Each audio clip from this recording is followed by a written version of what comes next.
Hello there, welcome to Let's Knit Together. I'm Julie. I'm Nettie. And I'm so excited about this tutorial because we're talking stripes, and I love stripes, and Nettie is going to tell us all about how to do them, how to create them, and how to do wonderful things.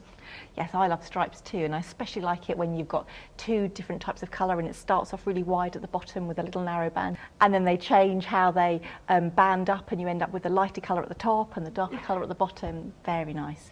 And stripes are used for all sorts of things, and you can have little thin stripes like we have on our monkey here, Da, da, da, da. or some nice wider stripes like we've got on our beach hut wreath. Yep, which is fantastic, so colourful. Ooh.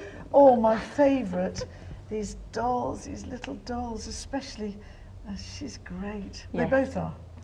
So stripes is something that we're all very fond of, and we can make stripes really easily. All you do is change yarn at the end of your row.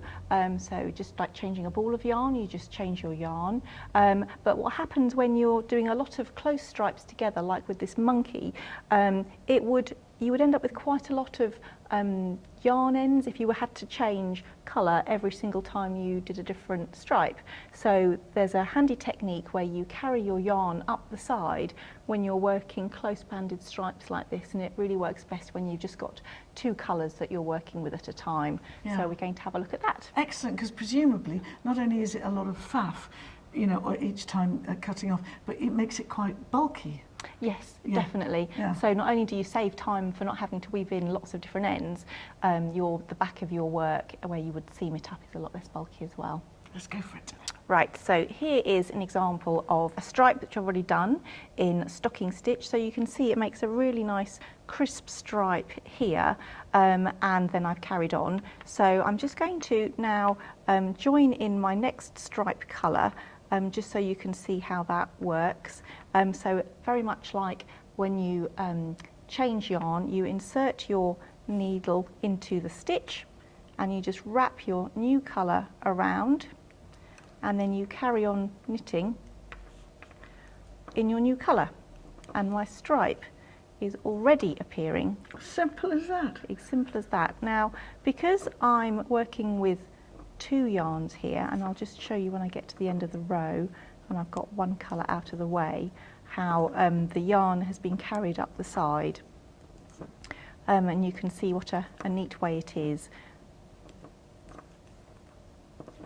Gosh, it's so easy because it's just a straightforward stitch, isn't Yeah, it? Knit yeah. stitch. You just literally just put your yarn, your new colour, over your needle after you've inserted it into your first stitch, and then your stripe is already appearing. It doesn't look like much yet. It will appear more when we work back with our purl row. So I'm just going to do that now, and then we'll come back to me when I have completed that row, and I'll show you how to carry it up the side. So I'm getting up to the end of my purl row here, and I'll show you the purl row side as well, which looks quite different Yes, to I can see it. the knit side of stocking stitch. So let me just get to the end. It is very, very different, as we'll see in a moment, and I actually think I like it better. Yes, I like it as well.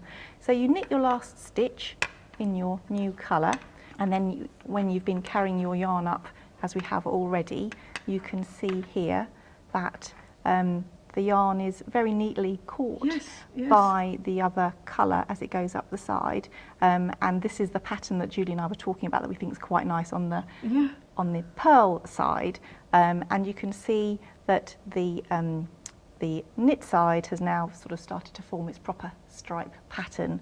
So to carry the yarn up the side, we're going to start off with our knitting as before, and we've got two colours that we're working with here, and so I'm now going to change back from purple to green.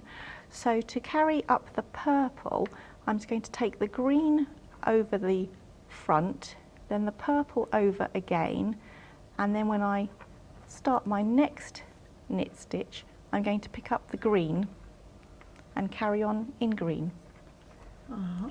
And so now I'm working in green again, and I'll just do a couple of stitches, and then you can see how the yarn has been caught up the side. That will do. So we can see here that has been caught Perfect. by just twisting it over the other colour and carrying it up the side without needing to stop and cut yarns, and you would end up with, you know, 6 inches, 10 to 15 centimetres of yarn that you would need to weave in just to be on the safe side. So it really is a time saver and a bulk saver as well. A great technique. Thank you, Nettie. You've really earned your stripes. Just, again, sorry.